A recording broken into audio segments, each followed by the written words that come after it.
Cool. I see a lot of you are just in here from my last talk too. I know there's a couple of new people in here, but awesome. All right, so we're going to be talking about leadership, delegation, and transitions. I think that we have probably driven this home enough. This is always one of our topics that's at the conference no matter what, because it is crucially important. So first off, me. I think a lot of you know who I am. I've been introduced. Again, I started with an SSA group at the University of Alabama called the Crimson SSA. I've been with the SSA as a staff person for just over 5 years, but I'm about to leave. I'm going to do other things. I'm going to be working for the Office of the University Chaplain and Religious Life at the University of Vanderbilt University, and I'm going to be working on my master's in higher education administration. So basically I'll be doing the same thing I'm doing now, professionally with a master's degree of telling student groups how to do things. That's basically my career plan. So this will be less relevant for this presentation than my last one, but the idea here is I have spent a lot of time working with a lot of groups in a lot of places over those 5 years. I have traveled to campuses working with people. I've worked with people online. I have worked with so many student leaders, and I have walked people through so many transitions. Like, I have seen everything having to do with SSA groups over my time here. And what I can tell you about leadership transitions is that this is a life or death situation. Over my time here, every group that I have seen die has been because somehow the leadership transition went bad. Like, inevitably, that's how our groups go down, is that the handoff of a leader to another leader, something goes wrong. And like, I want to get that gravity across that this is how your group will probably die. Like, the lifespan of an SSA group, at least a couple years ago, was only 3 to 4 years. Basically, they started, and then everybody who was part of that founding graduated, and they didn't exist anymore. But what I will tell you, and this is the good news, if you do make that first transition and hand it off to a new leader, those groups keep going. Like, the lifespan of those groups is 15 plus years. If you make that first transition, you're building a culture of institutional sort of memory of being a permanent fixture on your campus. So this first transition particularly is crucially important. So, what is a leadership transition? As I just mentioned, this is basically the handing off of the reins of your group to a new person.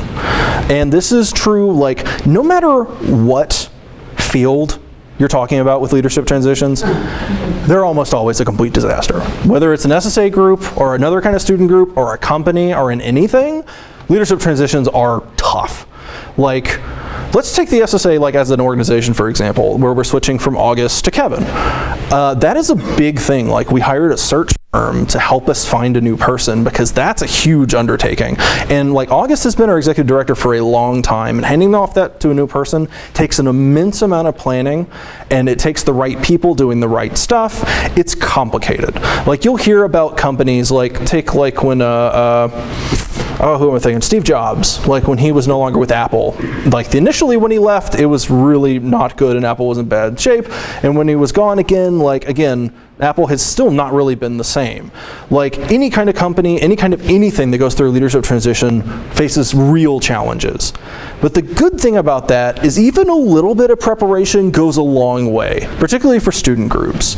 So I'm going to talk about some of the key things that you can do to be ready for your leadership transitions. First off, you need to get it in your head, like, just think about this at all times, that leadership transition is a process and not an event. It's something that is constantly happening throughout the year, throughout multiple years.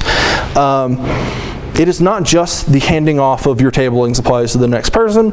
It should be getting people invested in your group, making sure that you have new people coming into the group. All of these things are part of your ultimate leadership transition and making sure that your group has longevity. The other thing is, and the best way to think about this, how many people took over a group here? A handful. How many people you started a group from scratch? So, like, that's about what it is. It's about 50-50. Think about, particularly either way, what would have liked to have known starting your group or taking it over? Like, think about just the sheet of paper. What information on a sheet of paper would have been helpful for me? Like I'm thinking, okay, who do I talk to about reserving space? Who do I talk to about reserving tables? How on earth does the funding system work? Like these are the things that the new leader will need to know, just like you wanted to know. And if you can at least give them a sheet of paper or documents or anything, like your constitution. How many times does a constitution get lost? Just keep that documented somewhere and hand it off physically to the next person. And that will make a huge difference. Likewise, tabling supplies. Like if you just keep that box together and hand it to the new person, that's at least giving them a foot up than what they would have had otherwise. Something else that you may not have control over, try to stagger your officer graduation years. Like, you may have a bunch of people who are all passionate, who are all going to be seniors, and it's hard to say that maybe not everyone should be an officer, but like, always be thinking, all right, we should have two officers that are juniors, two officers that are seniors, or like one officer who's a sophomore, a couple who are juniors, and one senior. Like you basically don't want to wind up in a position where majority of your officers graduate at the same time, because that is asking for a disaster. Having at least some institutional memory roll down year after year is going to be really, really important to making sure the group can survive. And the best way to do that is basically if you're promoting yourself each year consecutively, you're going to be bringing in more passionate like freshmen each year, and that's really how you make that happen. Again, always aiming to bring in new members, that's how you make sure that happens. The other thing is another mental thing that you really want to establish not only in yourself and your officer corps, but the whole of the organization, is that this is not just a club of a group of people. This is an institution that is going to change what it looks like over the years. It's not just going to be the group of people in this room, it's going to be new people. Like, I remember the last time I gave a delegation talk was years ago, and like none of those people are in this room. And that's the way you got to think about it, is that this is a slice of something that's going to be around for decades. If you think about that and have that in your head, that this is not just the people in this room, but people that will someday be in this room, it will help you think about sort of long-term planning. And the last thing is delegating. So what is delegation? Delegation is basically assigning tasks to people that aren't you. So I know that this is pretty common, that somebody is a really good president of an organization, like a student organization, and they wind up doing almost everything. And as much as that's great that you have somebody who's passionate and competent that can do that, that's actually not a good plan long term. You've got to delegate some tasks. I am actually looking at you, Kayla. All right, just making sure. So delegating at least a few small tasks will make a big change. Like, why delegation? Like, it might be like, I can do this, I can do it all myself, don't take it away from me. But like, delegating tasks helps train your new leaders. Not only that, but it will help you not burn out as a leader. Like, if you have to do everything forever, like eventually that's going to start like fraying at your wires a little bit. But if you like can hand off a few little things to other people, that takes things off your plate and you feel like you can breathe more. It's also a big contingency plan. Like, we call this a hit by a bus contingency. Like, I've seen this happen multiple times where somebody has either been incapacitated or had to transfer or had to drop out. Like, if you do everything for a club and then you have to step away, if nobody else is trained on how to do anything, your group's just gone. And that's a bad situation. So even if you have to leave and you did most of the things, if somebody knows how to reserve rooms and somebody else knows how to put up flyers, like that gives them something to start with. It's still not going to be a good situation, but because they knew how to do something, they're going to be able to have a starting point to get things going again. Also, delegating, you can get more stuff done. Basically, like, you can actually get more done than trying to do everything yourself. Get like the rest of your officers to do little things. Like, the overall amount of like achievement that your group will be able to do will be greater. Like, you'll be able to host more events ultimately. You'll be able to do more flyers going up. You'll be able to do just more stuff. Because basically you're like, if you think about one person doing everything they can do and then like 5 people doing most of what they can do, it's going to be more stuff. So how to delegate? You want to start with the small tasks. You don't want to be like, hey, plan this event. It's like, oh no, don't do that. They're going to get terrified and leave. You want to start with like little things. And for a few different reasons. If you ask somebody initially, and this doesn't even have to be an officer, to like, hey, can you go put up these flyers in the music building? That's a small thing and that they're not going to really say no to, particularly if it's part of their daily task or their daily sort of plan, like their like walking pattern of the day. But it also helps build an investment in the club. Like, it's one thing to go to meetings and enjoy yourself. It's another thing to have actually had an input on the group. So it's the same thing if they tell you something like, hey, I'd be interested in seeing us do thing. If you say like, whatever, we already got a plan, versus, oh, that's actually really interesting. We might plan that for next semester. Like, knowing that their input is having an effect on the group impacts how invested they are in the group and how much that group is part of their identity. So making these small tasks helps do that. I particularly like assigning things like putting up flyers to people who are like really passionate freshmen. Again, like fanning enthusiasm is what this is all about. If you have somebody who's like, it's a group, I love this. Like, okay, cool, we love that you love this, please put these flyers up. It'll help sort of keep that going. Likewise, if you have somebody, I mentioned this in my last talk, if you have somebody who is super like bubbly or just sociable, asking them to be a greeter at your meetings, to be the person that introduces like themselves to new people, like new faces that come in, you're sort of suiting tasks that you know need to be done to skills that you know people have. And again, this doesn't have to be someone who is your vice president or your secretary. It's actually better if it's not. For these small tasks, you want it to be freshmen or sophomores, people who aren't officers yet, but you think have potential to be eventually. The other thing, and this one's complicated, is don't let perfect be the enemy of good. Again, this is that idea like, I know how to do everything, so I'm going to do it. Don't actually do that. Let people mess up a little bit. Like, guide them on how to do things, but don't be afraid of it not being absolutely perfect. Because ultimately, then you'll be the only one doing everything, and you'll be taking the reins back, and ultimately it's bad for the group. So I put up our good friend Mr. Palpatine up here. Who thinks he's a good delegator? Yeah. Okay, so some people do. All right, so I put him up in here initially thinking, hey, that dude's great. He made Vader do everything. And it was like, he didn't have to show up till the third movie. And it's like, on one hand, like, okay, so he was actually able to delegate like the actual like running of the Empire to other people, the various Moffs and such. But at the same time, eventually everybody got pissed off at him and he got thrown down a big electric well thing. So think about this as an example of the hazards of delegating everything. You still have to be managing people, because for the most part, he's just totally absent. Like, you can't just delegate everything out to everybody and then be like, peace. That's not going to work. You still have to be able to walk them through stuff. And that's going to bring me to one of my next points, which is going to be after this, but you can't disappear on people. You can't just delegate everything out and be like, nope, I'm gone. So, officer positions. How many people in your group just have a president, vice president, secretary, treasurer? Like, that's the usual setup. Like, that's your super group, your rock group with a bass and a guitar and drums and whatever. But you can have more officer positions than that if you want to. Like, you can have a social media chair. You can have a greeter, or like a media officer, or my favorite, you can have a liaison officer whose job is to interact with leaders of other student groups for planning purposes. You have no limit to how many officer positions you can have. And I guarantee you, people love having titles.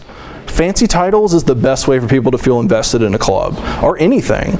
Like, if you're like a volunteer for like some organization, they're like, hey, we want to make you an engagement team volunteer that you can put on a resume. Like, oh, that's awesome. I'll definitely do that if I can put that on my resume. Like, having a title really impacts how much people will be able to budget their time for something and how invested they feel. The other thing with officer positions, ones that you make up, is they are usually very specific. Again, like social media chair or something like that. You're giving them a very specific task in the form of a title, and ultimately, as long as you're like keeping them accountable to it, you're gonna make sure that gets done. Like, if all of your officers don't have time to keep your Facebook page updated, then making a position so that makes sure somebody's doing that is going to make sure that actually happens. And like, if it's a freshman or a sophomore, that person may wind up being your secretary or president, but that will give them some introduction on how to operate within the club. So here's another thing. To get started with shadows, how many of you do fall elections? How many of you do spring elections? How many of you have no idea when you do elections? That's what I thought. Okay, so as much as this is usually built into your constitution, I'm actually a big fan of judging for yourself when you need to do elections. Like, if you run into the end of the year and you know everyone in the room's graduating, apart from like 2 people, then you need to think, we can't elect right now. We should do it once the semester starts again, so that we can bring in a bunch of freshmen and do the election then. You should really do it at the end of the year and decide, is this going to happen in April, or is this going to happen in August or September? And like, maybe you want to do it at the end of the year if you have enough people so that you have planning over the summer, but really, like, you should cater that to what you have in the room. Because if you know you need to do a big promotion push in the is it the fall? Yeah, that's what I'm thinking of. Yeah, in the fall.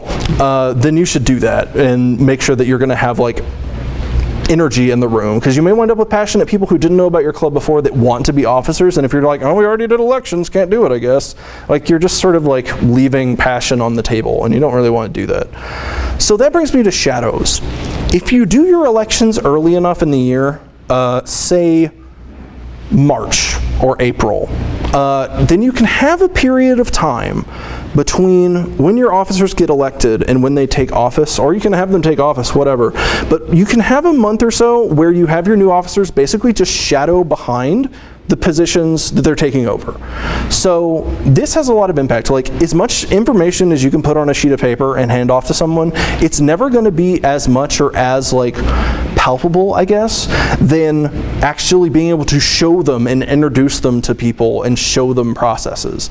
The best way, and this is actually something we did here at the SSA, like with both Sam, who's taking over my position, and Kevin taking over August, both of those people have already been in the office like for a few weeks, shadowing the people they're taking over. And that is the best way to get to know what that position is. And this is something that not many of our groups do. Do any of you do shadowing? All right, so like a handful then. This is, in my experience, the best way. If you have the time and the ability, have your new officers shadow under your current officers. That is the best way to transition. I already mentioned this. After you've delegated, like this both is relevant to when you're president and when you leave.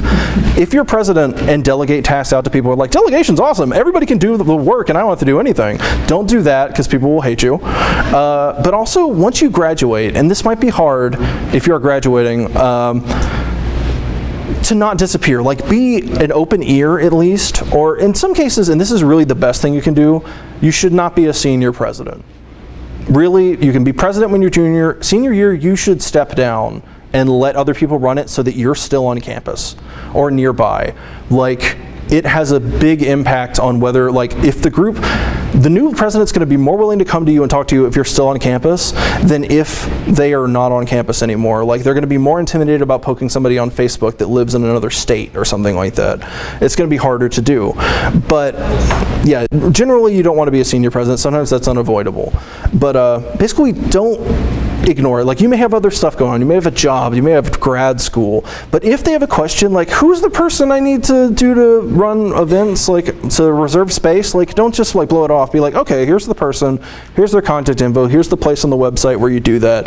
Like, be patient with them, and anything, like, even if you told them all this stuff already and it's frustrating that they're coming back to you, they may just need to, like, get their footing. Like, particularly if you're a really passionate leader or a really effective leader, the new leader is going to have really big shoes to fill, and they may not be able to do it all at first. It may take them a little while to get their bearings, and just being patient and like helping them out when they need it. Again, I know that everyone's just fascinated by Skeletor just walking out there. So yeah, just don't totally disappear on them. So here's a couple things that I want you to think about, and we'll talk about this a little bit. So what are some small tasks that you think you can delegate? Who's got something? Posting flyers. Posting flyers, that's a good one. As a greeter, not only just greeting members, but like setting up the table you might have with all your merchandise and stuff. Setting up is actually a really good one. Like, making sure somebody is setting up and tearing down your table, because it happens that table just winds up sitting there for a while. All right, in the back. Transferring silence and contact info to like a Google Doc. Oh yes, that is wonderful busy work to make someone do. So in case anybody couldn't hear that, like actually transferring a sign-up list into your like Google Doc or onto your email list, like, yeah, that's some important stuff that somebody can do. Anybody else have a good one? Painting a banner, like painting a banner. Arts and crafts. Arts and crafts, people love doing that, and it's fun community building, and you'll have people, same thing with chalking, if you can chalk on your campus. If you can ask people to come chalk with you, that works really well too. maintaining the web presence. Yeah, things like making sure the Facebook group or the Facebook page has stuff on it. That's really big. You have another one? An actual official moderator maybe, or few people. I mentioned this in my last one, but like having a moderator at your meetings is crucially important. It affects the tone of your group, it affects whether people feel welcome at your meetings, and this may be best suited for an officer, but if you have someone with experience like in forensics or whatever, in debate clubs, they might make a really good moderator. Cool. So what is an officer position you could use that you don't have right now? Well, like, if you agree or not just at your meetings, but maybe at your events, have someone be out and say, hey, how are you doing? Why don't you come here, just to kind of gather data, maybe that can be more than one person. Like an outreach coordinator would be a good title for that if people would like. Yeah, that's a really good one. Yeah, like the campus liaison. Yeah. For the groups, yeah. That's my personal favorite one, is like a liaison, which is becoming more common. I've seen other campus groups have those now, and that's like, honestly, having relationships with your other campus groups is part of what makes you an institution on your campus, and you can't exist in a bubble. If people don't know about you, you don't build any positive word of mouth. Like every year you should plan to do something with another campus group, whether it's an LGBT group or doing an interfaith stuff with some of the other like religious-esque clubs, doing something with another club, even if it's like something that seems totally off the wall, like with an anime club or video game club. If you can think of something that's relevant, like do it. Basically the idea is just trying to not exist in your own insular circle. All right, so anybody else have interesting officer positions? Sure. For my organization, I do have a social media chair. I also have an outreach chair. Those are both really good ones, and those are very common. And they're very clear about what they should be doing, running your social media, whether that's Facebook or Twitter. And outreach, like that can be something that includes greeting, or it can include writing press releases. That can include a lot of stuff. Cool. So here's something that I not only want you to give me some answers, but I want you to continue thinking about this. What are the things that you really would have liked to have known when you were either starting your group or taking it over? We have a program called OrgSync. I don't know if a lot of others. That's real common, yeah. So I didn't know how to use that. Nobody does. Right. I'm just going to be totally honest with you. Nobody uses OrgSync. It's awful. It's a really terrible platform, but I think they do a lot of there's a lot of money involved with that, I think. Yeah. It's awful. Yeah. Anybody else have stuff that you wish you had known? This is a big one. University allows $500 per group per semester, and all you have to do is apply for it. But it's not, you have to stand in front of a certain committee and file certain paperwork, and nobody had anything to do with it. Yeah, this is one of the most difficult things to transition to new people, particularly if you have a group bank account. How many of you have bank accounts with your group? Those are a pain to transition. Like particularly if you don't have them through your school. How many of you have them through your school?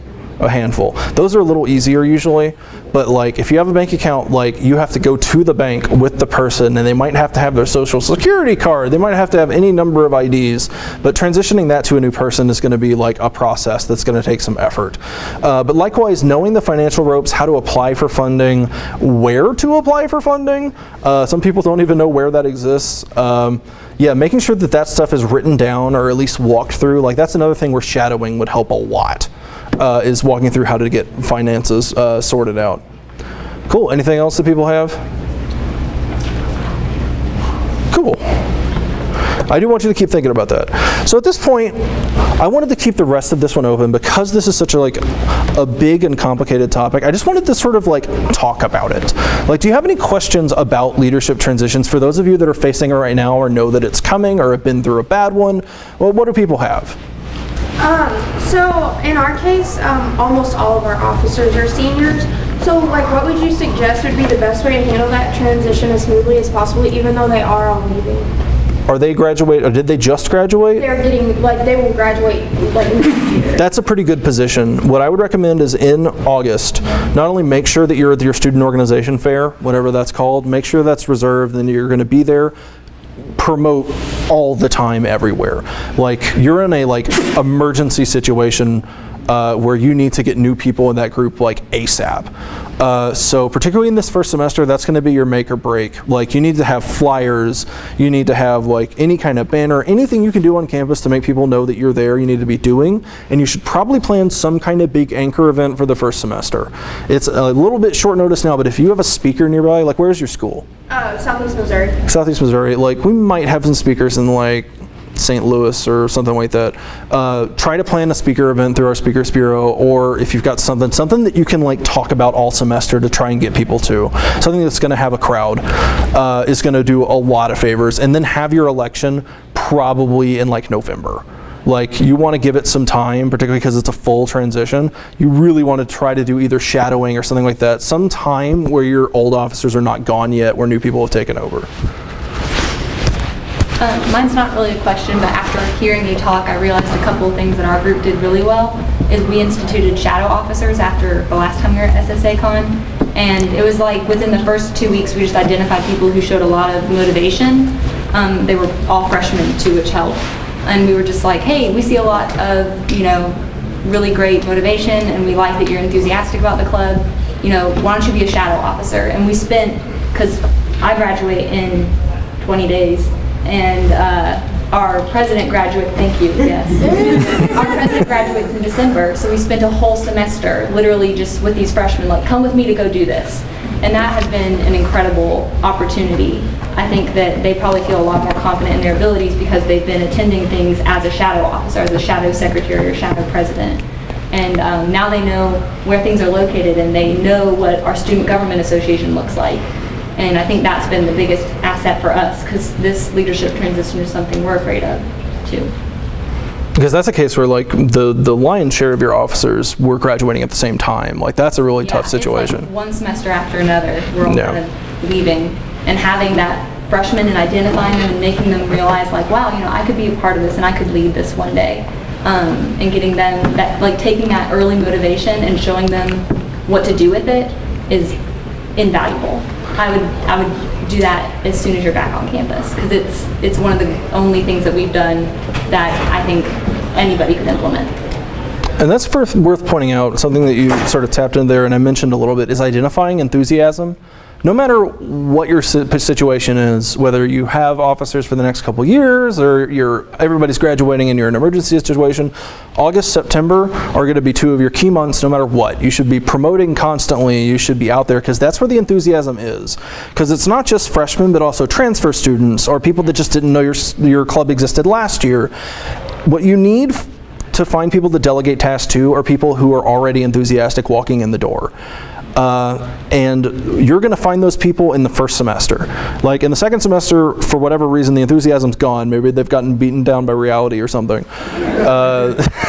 But yeah, the first semester, particularly from your activity fair, your student organization fair, through like October, like Halloweenish, is going to be like, you should be really promoting everything you can and really trying to find those enthusiastic people and noticing them when they come in the door and talking to them and like really getting them in the fold. Well, and you like taught us this last year. There's that model like see one, do one, teach one, where like you bring someone with you, like watch me do this, and then you go with them next time and say you're going to do this and I'm going to watch you do it. And then the third one you're like, you take someone new and show them how to do this.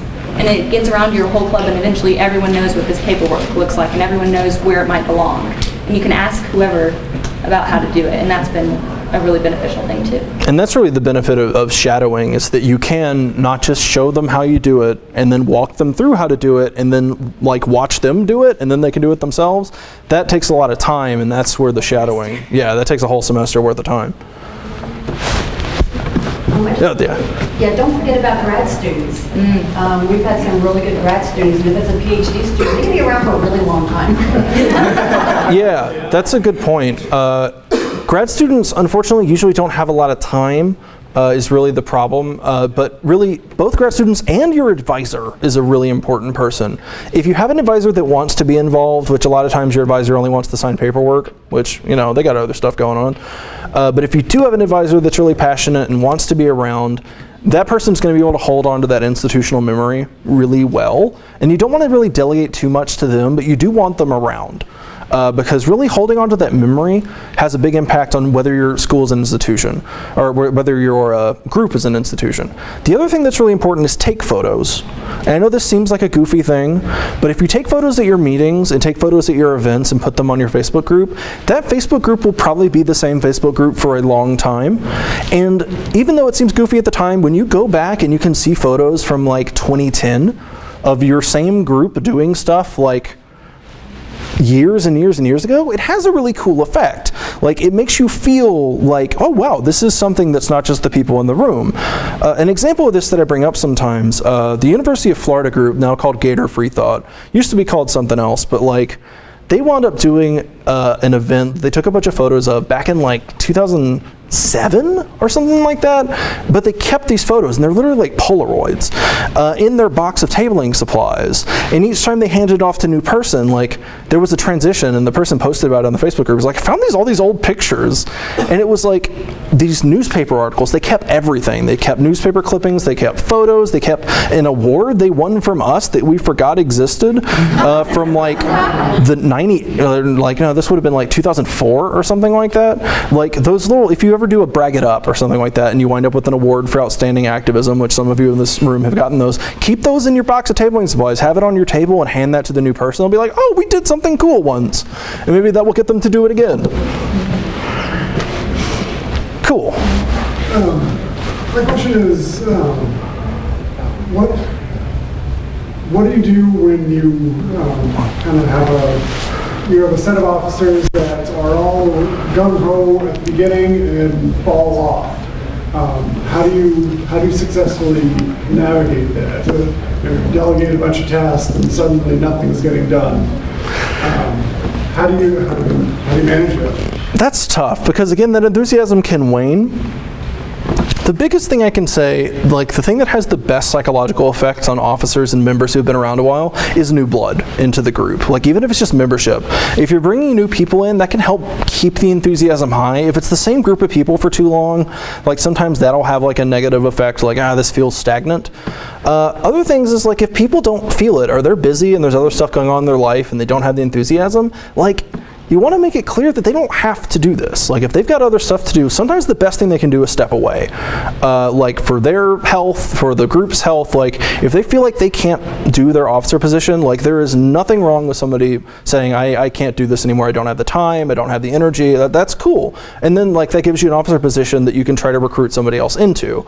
So, like, if it's a case where everybody is kind of like losing their enthusiasm, that might be like a group like cultural problem that you might want to like have some brainstorming sessions about, hey, so it seems like our activities right now aren't working and people aren't excited. What would get you excited?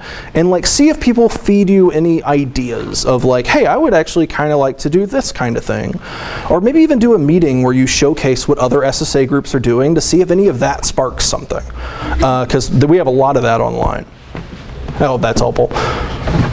I have a question, and it pertains to like a kind of bad experience in the past, but something that I'm worried might crop up in the future. We share a lot of the same audience as a lot of other progressive groups on our campus, like Quality Club, College Dims, and groups kind of that nature, and like Earth Club. And it's becoming like a lot of the officers of those organizations are also officers of those other organizations. And that didn't work out well in the past. Right. We've had people step down from it before, and I'm just concerned, do you encourage that? Do you think that kind of inter-organizational cooperation can necessarily be a good thing, or do you lose that essence of what each individual organization is trying to achieve independently? That can go either way, and I think it really depends on the capacity of the person. Like, for instance, your liaison officer, it's actually kind of a good thing if they're an officer of another club, because that's like an automatic in with another club. Like, if that person's the secretary of the LGBT group or like College Dims, something like that, that's really powerful. Also, having people that are like, you don't want to have presidents that are multiple clubs. That's like, a lot of schools just don't allow that at all. That's a bad situation, but really, like, don't like tell them to pick. That's a bad problem. You don't want to be in a situation where you're like, hey, you're not giving your all. Give us your all. And it's like, you don't want to like put people, because then it's like pressure, then it's a chore. And as I mentioned, like in, I guess that was my last presentation about fun. Like, you do want your groups to be fun. You want it to be fun for your officers too. As much work is involved, like, you still want them to be enjoying the experience and getting something out of it. And ultimately, like, the same thing, like, if they feel like their energy level isn't there, if they really feel like they need to focus on being the president of the environmental club or something like that, let them do that. I had this happen with my group where we had someone who was our, I think, liaison officer, who then became president of college Dems the next year and was like, hey, I can't be an officer of this club. And it's like, okay, cool. It's all good. We'll find other people. Like, congrats on being president of the college Dems. That's awesome. So that's really the way to deal with it. Like, you don't want to put too much pressure on that particular situation, as much as it's inconvenient, because, you know, you're dealing with a pretty small pool, usually of people that are passionate enough and involved enough to be officers of progressive organizations. But you want it to be no stress. Like, you don't want to build, honestly, negative reputation and, like, burned bridges. For as much as people, like, rotate and, like, cycle off and, like, graduate from schools themselves has really long memories. So, like, we have groups that did things like Everybody Draw Mohammed Day, like, 10 years ago, and they still have negative reputations from doing stuff like that. By the way, I don't recommend doing that. It has been a disaster for every group that's ever done it. That just builds negative buzz. It's a real bad idea. But yeah, like, campuses do remember stuff, so you really don't want to get into, like, where you're in, like, a tiff between, like, the LGBT group and the secular group, unless they're, like, awful or something, like, which does happen sometimes. You may have an LGBT group that's like, or actually this has happened where a feminist group was run by TERFs. Like, that's a bad situation. You don't want that. So you just don't want to be associated with them. Like, if there are other students that are like, hey, we need to, like, do something about that, you may not want to get involved as a club, but your members may want to. But yeah, you really don't want to build bad blood, because bad blood has a way of continuing circulating on campuses.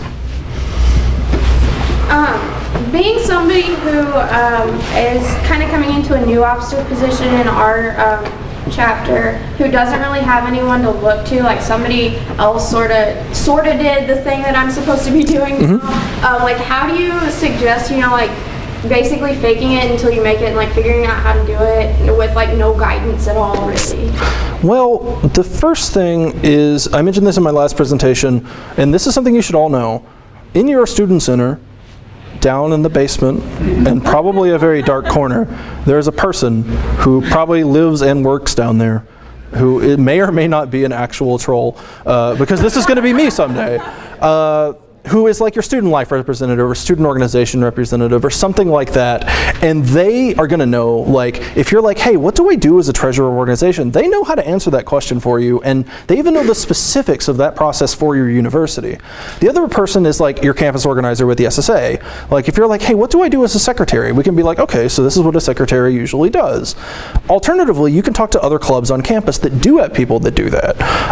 Like, again, friendly clubs like LGBT clubs or any other kind of club that you're involved with. You can ask what those people, like, what they do as that position, or you just fake it till you make it, honestly. Like, you get the general, like, the biggest problem with this, like, by default, most officer positions that exist, like treasurer and secretary, have really clear guidelines of what that means.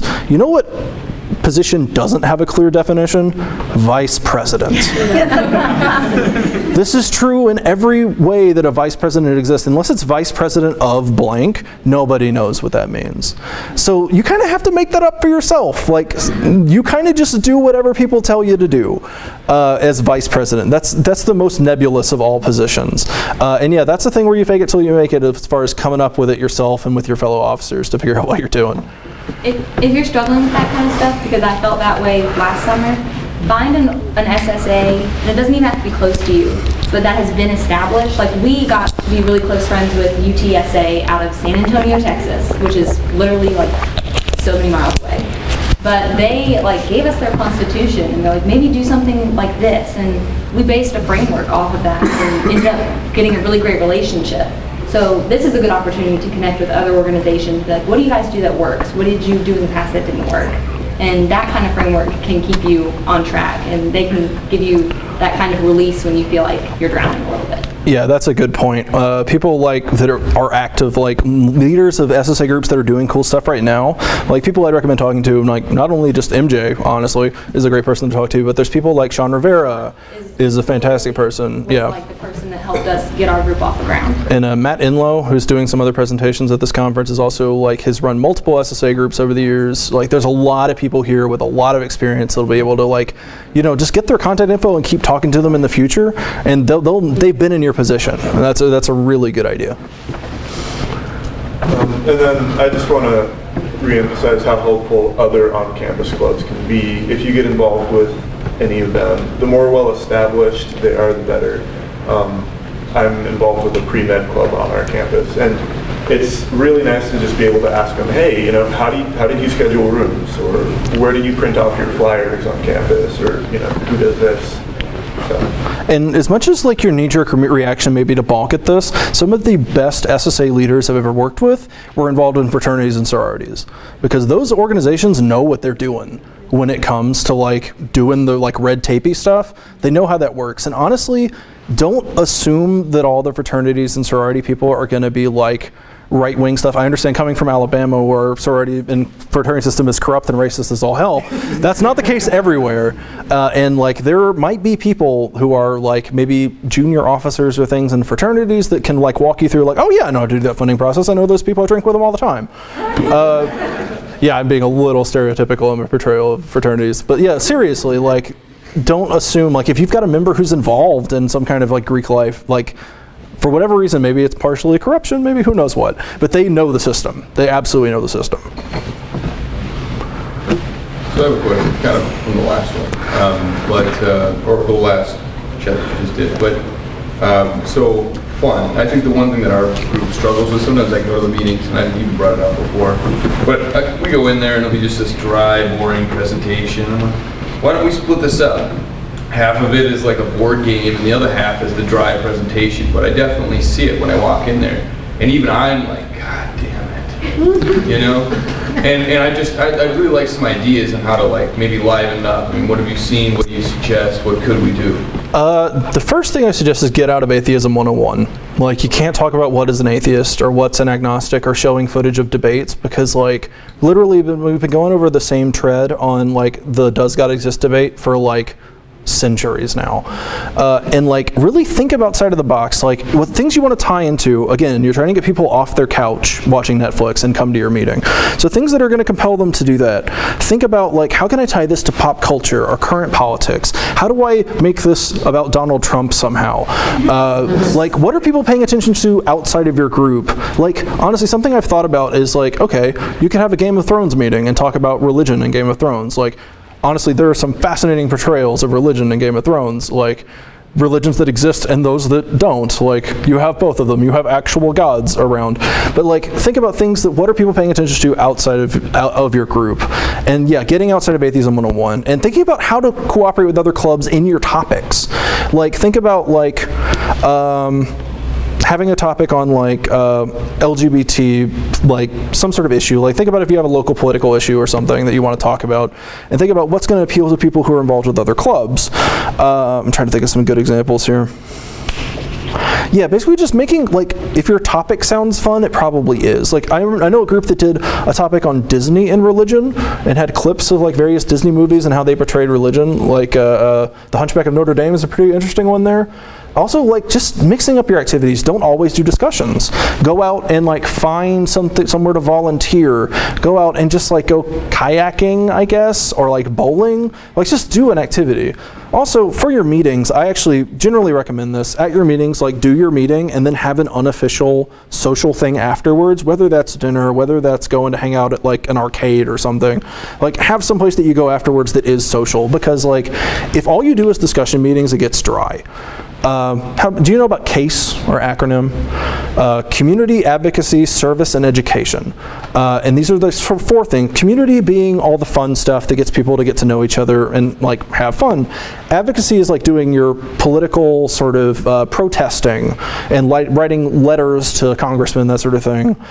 Service be going out and, like, cleaning up parks, or like doing road cleanups, any kind of like service project. And then education being like public education or sexual education, anything that's like greatering the mental brain power of like the peoples. Though you want to sort of balance between those four things, because those all appeal to four different kinds of people.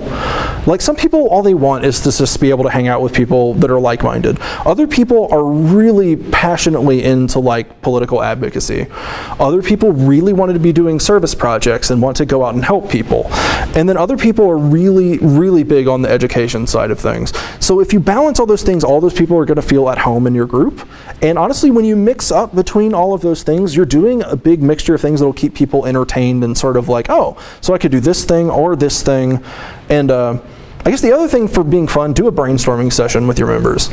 Like at the beginning of the semester, like the biggest way I think of doing this is to have sticky notes and like say like, all right, we're all gonna think of a meeting topic and just have people write them all down and then give everyone like 3 sticky notes or something and have them vote on the ones they want, and then the top 5 become your meeting topics for like the semester. That way they feel input, and then they're gonna feel like they have investment. Like it's a good idea for coming up with your topics, and they'll probably be cool topics. Like someone will be like, oh no, dicks, and then you're like, okay, fine, meeting on dicks, and then that's inevitably going to be number 1, and then you're going to have a meeting on phalluses and what that means. All right, like, but you know that might be a really interesting meeting somehow. It could wind up being an interesting presentation. Cool. What else we got? I like the brainstorming idea from Cleveland State. And our group seems to be becoming more like a club, or just a social club. How do you bridge that before just So I mentioned this in were you in my last presentation by any chance? Okay. The biggest thing is having a greeter. Like the thing that's the difference between a club and a clique is whether the circle is open or closed. And the best way to open that circle is to make it clear to new people walking in that the circle is open.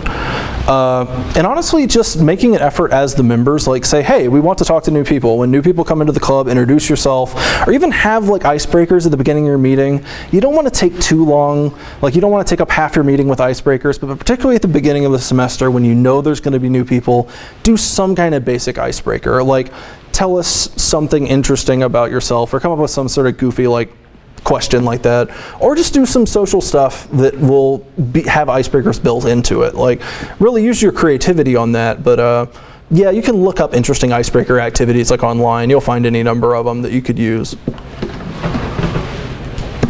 One of the good things I would recommend are tabling stuff in public, but also make it gimmicky. Like SSA on the website has stuff for Graveyard of the Gods, which you can always do. That's often done around Halloween time. You get graves for Yahweh and Zeus and Thor and whoever else you want.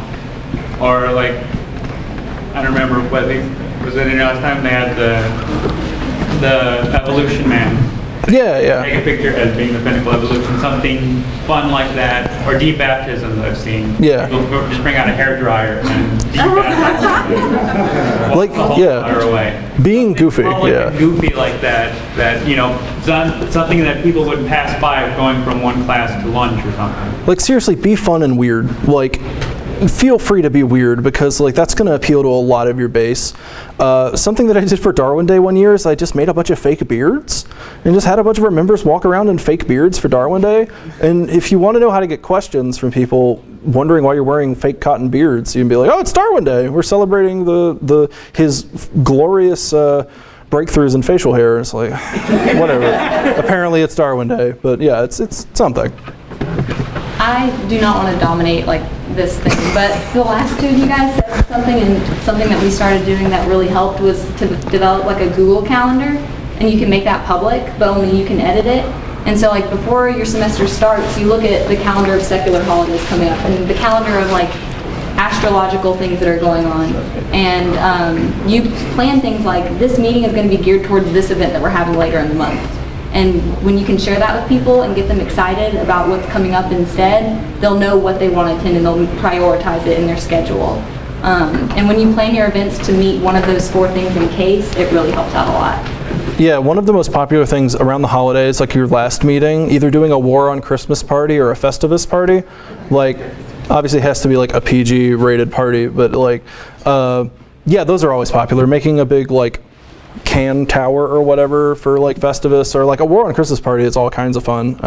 We've had a bunch of groups that do that sort of every year. So having like yearly traditions, whether it's Darwin Day or Sagan Day or like around Christmas for like the solstice, like yearly traditions are a good idea, as well as to keep things fun. All right. Is it wise to make officer positions for each of the case things? I wonder if any other groups do that, or if it's better off doing it as a group-wide thing. Sort of. The two things that are going to come pretty naturally are community and education. Those are kind of going to fall both within sort of your average sort of socializing, and your sort of Ask an Atheist Day is a pretty like education-based thing, as well as like having debates, pretty educational. The two things that do actually I think are a pretty good idea to appoint someone, because they take so much time and planning, are service and advocacy. And honestly, you can combine those into one officer position, something like a campus action officer or something, who will be able to plan your protests, or plan your letter writing campaigns, or plan your service things. What I found particularly doing service projects, particularly if there is not an office on your campus that's like an office of citizenship and service or something like that, which a lot of bigger campuses do, but if they don't, you're gonna have to find those connections yourself. Like hopefully you have like a United Way or something like that locally that can hook you up with some kind of volunteer opportunity, or like a park system that needs cleanups and stuff. But like that's gonna take work, particularly if you haven't done it before, to plan it. Like I know the UGA group has like a park that they clean up regularly, and they put like a sign up for you saying like, this is your park, you clean it up please. Yeah, it does take some planning to do that though, and that is something that would make a good appointment, would be someone to be like a campus action officer kind of thing, to be responsible for those, because they take a lot of planning.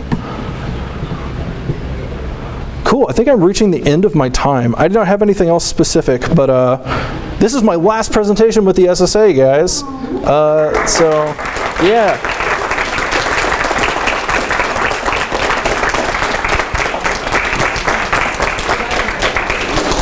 So it's been an absolute blast working here and working with all of you, and like I cannot say how awesome it is to like look out over this crowd, and I recognize some of you but not all of you, or even most of you, and that I think says a lot to what I was saying about you want it to not just be the people in the room. Like my first SSA Con, I've been to every SSA Con consecutively since 2011, both the East and West locations from a few years ago, and like the fact that there's like nobody in this room apart from me that was at that first one says a lot for the fact that we're growing and finding new people. So awesome. That's everything I got. Thank you. Yeah. Thank you.